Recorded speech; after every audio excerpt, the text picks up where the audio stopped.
Hi there, today I'm going to show you how to make your own homemade potato chips. So for this you'll need pretty much some potatoes, a bit of olive oil, and whatever you want to season your potato with. I recommend putting some salt in that because it'll help them go crispy. You'll also need some water and containers to hold your potatoes in while we do our thing, while they do their thing. So first up you've got to start by getting you need about a potato per person. Big ones are good because they're easier to peel, but just normally have how much potato you'd normally have on the side of your plate in like a mash or a baked potato, roast potato. It's how much you'll need to account for each person.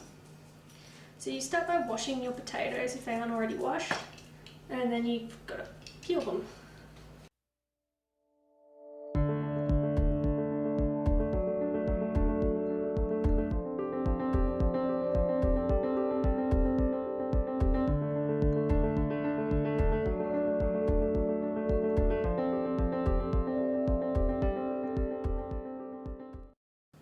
So now that we've finished peeling our potatoes, we're ready to chop them into our chip shapes. So you just need to do that. To do that, we're going to slice the potato sort of like into thick slices first. I'll show you what I'm going to do. I'll demonstrate on this big one because they're good. So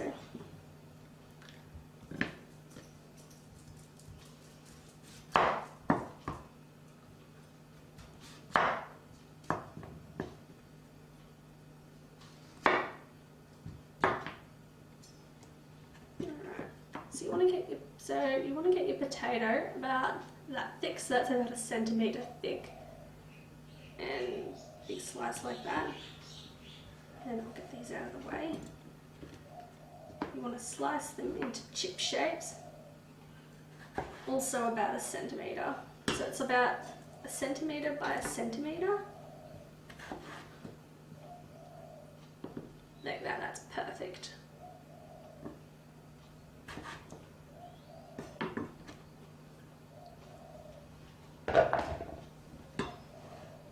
So you just do that for all the potatoes, and you don't have to worry too much if you accidentally cut one of them too thick, or like one of the initial slices too thick or too thin. Like I did this one here, probably a bit thick, but that's okay because I can just make the chips like a little skinnier and they'll still cook it pretty evenly and taste good.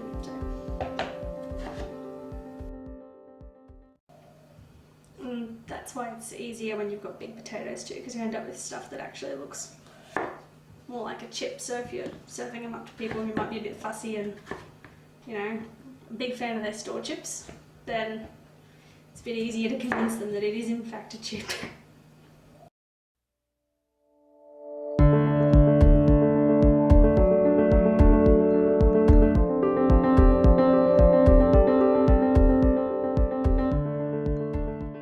So now that we've chopped up all our potatoes into beautiful chip shapes, we've just got to put them in a bowl that we can fit in our fridge and cover them with some water.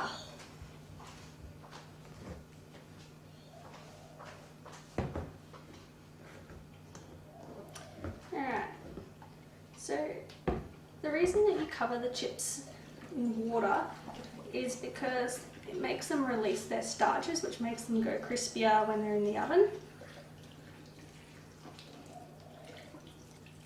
So there's a lot of chip recipes out there that call for to add a little bit of sugar to the chips to release the starches or help them crisp up. But I mean, I think the point of cooking stuff yourself is that you have the ability to not add sugar if you don't want to, so it feels like you're cheating the system if you can make your own chips and have them be a little healthier. So that's why I like this method. So you just cover them in water. That also stops them going brown as well if you ever have to cook them, like make them in advance. And I'd recommend as well that if you're making kind of like a double batch of chips to freeze some for later, that you keep, like, you do your individual servings of chips in different bowls, because it's a lot easier to keep track of how many potatoes and what and now rather than later. So we just cover that with a bit of Glad wrap. Or you can use a container that's got a lid. That also works well. And then we'll just put them in the fridge for a minimum of half an hour. put mine in a little longer because I'm being organised and doing this quicker. And then we'll be able to come back to them and get on with seasoning them and cooking them. Hi there, so we've just let our potatoes soak for, I've let mine soak for maybe now 40 minutes. And I've strained them off in the sink with a sieve. And they're ready to go with the seasonings and to be cooked. So what I've got in the way of seasonings, today I'm going to use some beautiful rosemary that my mum gave me from her garden, and some salt, olive oil, always olive oil, and always salt I reckon. And then I'm also going to later on add a little bit of feta cheese, and this will go spectacularly with aioli. So hop to it, get some rosemary going.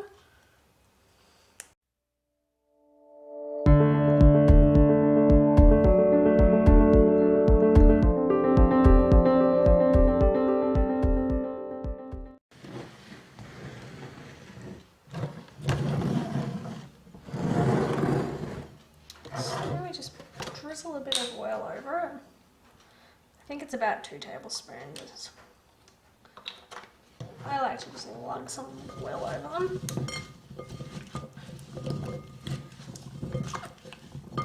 Get your hands in there and lather them up. What we're going to do is we're going to have to set them out onto this tray. And you want to set them out, it's really important so that they're not, like there's only one layer. So it's okay if they're touching, but it's really important that you don't put any on top of the other or they won't cook evenly.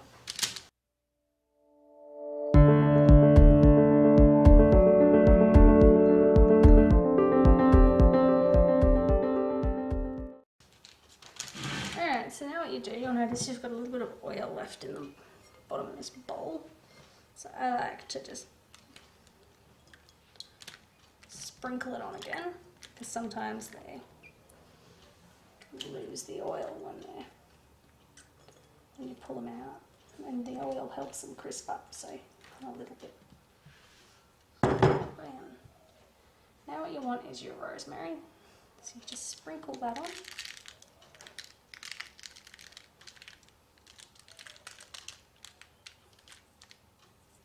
Because I probably should have rinsed my hands off first, but because they're covered in oil, then I've got a lot of rosemary sticking to me.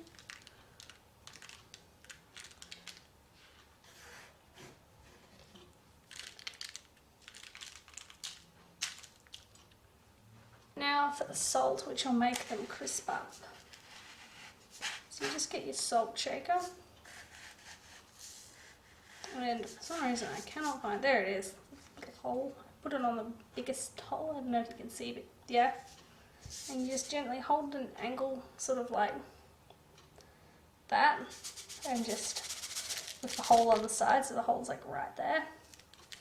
And this is a good way to get the right amount of salt. You just sprinkle it over each sort of line and back again. And I think that's a pretty good way of making sure you don't get too much salt on your chips, but you get enough that it'll crisp up. Alright, so now what I do with these is I put them in a hot oven at 200 degrees for 45 minutes if I'm going to eat them straight away. So that's what I'll do to these ones, because I am going to eat them straight away. But I've actually got another giant container of them over there that is still sitting in water that I'm going to freeze. So what I'll do with those ones is I'll put them in the oven at about 180 degrees for maybe 30 minutes. And then when I get them out of the oven, I'll put them in a brown paper bag or wrap them in some of this baking paper, and then cover that all in cling wrap, put them in the freezer, and when I want to eat them, I don't have to defrost them. I just put them on the tray, frozen, single line like this, maybe spritz them with a little bit of olive oil, and then I'll cook them on 180 for about, or 200 maybe, for like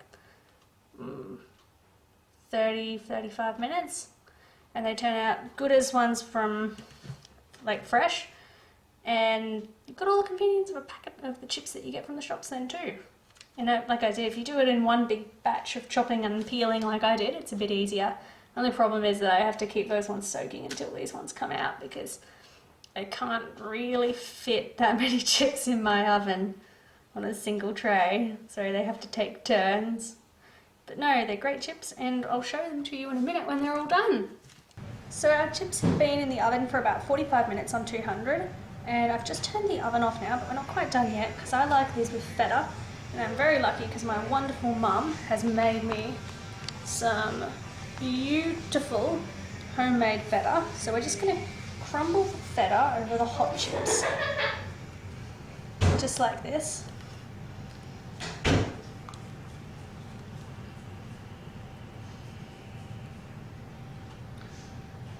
So if you're buying your own feta, this feta that's I reckon best to use is a Danish feta, because it's a bit creamier and softer.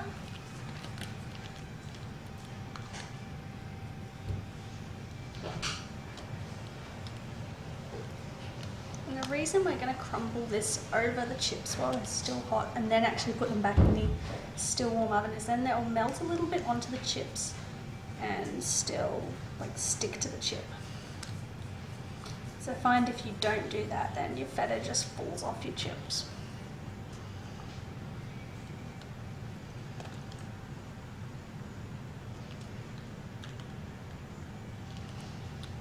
Right. So just like that.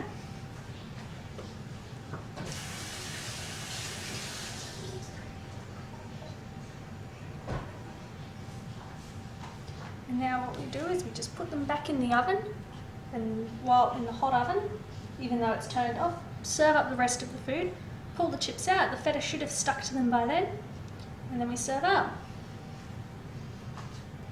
Alright, so we've just pulled our chips out of the oven, and they've literally been in for 1 minute, just enough so that the feta sticks to them, like that one there, as you can see.